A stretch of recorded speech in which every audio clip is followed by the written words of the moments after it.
Help me reach 1,000 subscribes. Support the video with a like and leave your thoughts in the comments.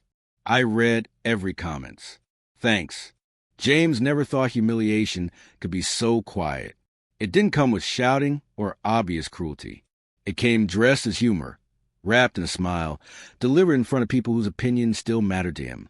That night, sitting around a polished oak table in their friend Marcus's townhouse, James realized something fundamental had shifted in his marriage. Not because of what Elizabeth said, but because of how easily she said it. They'd been married 7 years. Long enough to have routines. Long enough for inside jokes to lose their warmth. Long enough for James to know when Elizabeth was in one of her moods, the kind where she performed rather than connected. The dinner was supposed to be casual. Wine, laughter, stories from work.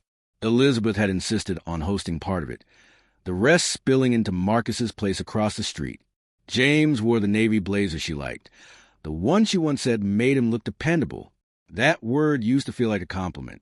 Conversation drifted to relationships, as it always did after the second bottle of wine. Someone joked about arguments over laundry, another about forgetting anniversaries. Elizabeth laughed loudly, then tilted her head toward James with a look he recognized too late. "Well," she said, swirling her glass, "at least I don't have to worry about James forgetting anything. He barely takes initiative at all." The table chuckled. James smiled reflexively, the way you do when your body reacts before your pride does. He waited for the punchline to pass. It didn't. "I mean," Elizabeth continued, "if I didn't plan things, nothing would happen. Dates, trips, even conversations. He's very passive." The word landed heavier than she intended, or maybe exactly as she intended. Someone shifted in their seat. Marcus cleared his throat. James felt heat rise to his face. Not anger yet, just exposure.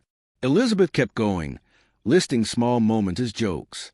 How James took too long to decide. How he always played it safe. How she sometimes felt like the only adult in the room. James didn't interrupt. He didn't offend himself. He took a sip of wine that suddenly tasted sour. He told himself it wasn't worth making a scene, that this was just Elizabeth being Elizabeth. Still, something inside him folded inward. If you've ever sat silently while someone rewrote your character in front of others, press like so this story can reach people who felt that same quiet sting. On the walk home, Elizabeth linked her arm through his, cheerful, unbothered. "You're awfully quiet," she said. "Don't be sensitive. You know I was joking." James nodded. He always nodded. At home, he stood at the sink longer than necessary, staring at his reflection in the dark window. He replayed the night, not just the words, but the ease with which she'd said them, the way she hadn't looked at him once while doing it. Over the next few weeks, it kept happening. Not always in public, but often enough. Little comments slipped into conversations. With friends, with her sister, even once with a co-worker on speakerphone. Always framed as humor, always with that same dismissive smile. James noticed something else too. When he tried to speak, Elizabeth talked over him. When he disagreed, she rolled her eyes. When he stayed quiet, she accused him of not caring. He began to withdraw. Not dramatically, just subtly. He stopped volunteering opinions. He let her choose restaurants.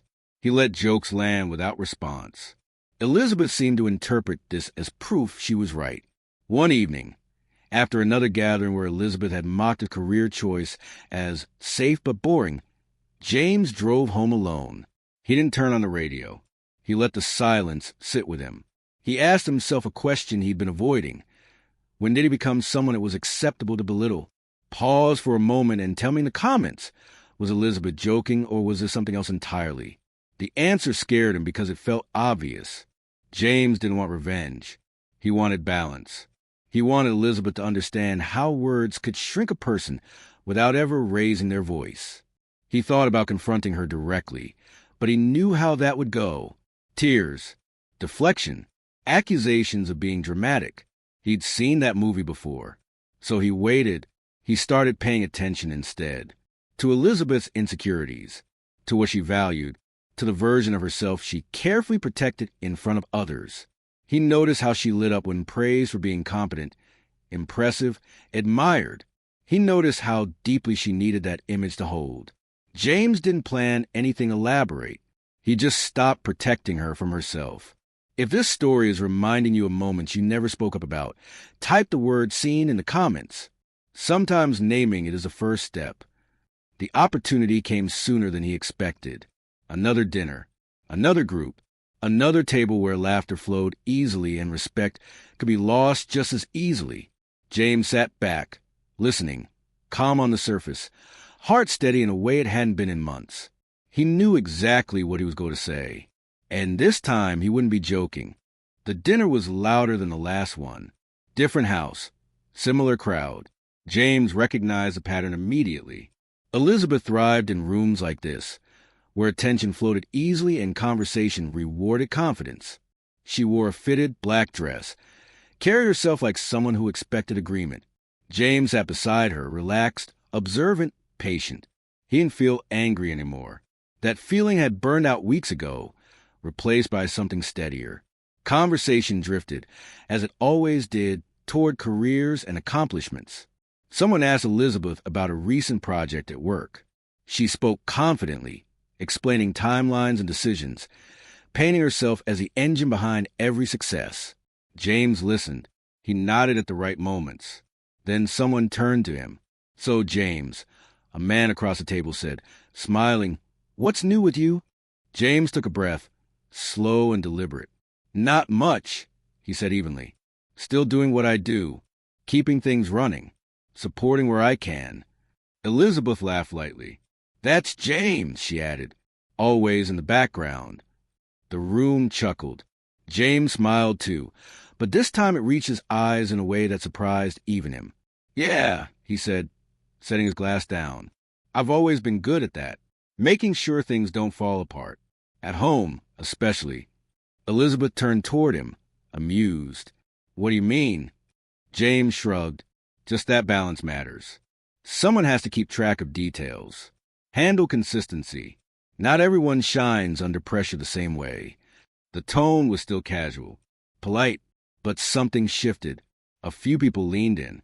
He continued, unhurried. "Elizabeth's great in public, confident, decisive, but behind the scenes, she leans on me more than she realizes. I handle the planning she doesn't like. I smooth over conflicts. I carry the parts that aren't visible." Elizabeth's smile tightened. "Are you saying I don't?" "I'm saying," James replied calmly, "that it's easy to look impressive when someone else absorbs the quiet weight." The table went still. No laughter this time. Elizabeth stared at him, searching for the joke that wasn't coming. James didn't raise his voice. He didn't list examples. He let the implication sit where it belonged. Someone cleared their throat. Another guest looked down at their plate. James met Elizabeth's eyes. Not challengingly. Honestly, that was when she felt it. Not humiliation in the loud sense. In the quiet, unmistakable way. The way James had felt for months. Later that night, in the car, Elizabeth exploded. Accused him of embarrassing her. Of blindsiding her. Of being cruel. "I was just joking," she said. "You didn't have to do that." James kept his eyes on the road. "Neither did you." Silence filled the space between them. Thick and uncomfortable. At home, the argument continued, then dissolved into exhaustion. Elizabeth cried. James listened. When she finally asked why he'd done it, his answer was simple. "I wanted you to feel it," he said. "Not to hurt you, to show you." She didn't respond right away. For the first time in a long while, she looked unsure. If this moment made you uncomfortable or relieved, share this story with someone who understands how quiet disrespect can be. Stories like this start conversations people avoid. The days that followed were different. Not magically better. Just different. Elizabeth was more careful with her words. James was more present with his boundaries. They talked, really talked, about respect, about humor used as a shield, about how easy it is to erode someone you assume will always stay. Some things couldn't be undone, but something had been restored. Awareness. James didn't feel victorious. He felt grounded. He learned that dignity doesn't always require confrontation. Sometimes it requires mirroring, letting someone see themselves clearly for the first time. In the comments, do you think James handled this the right way, or should he have addressed it sooner?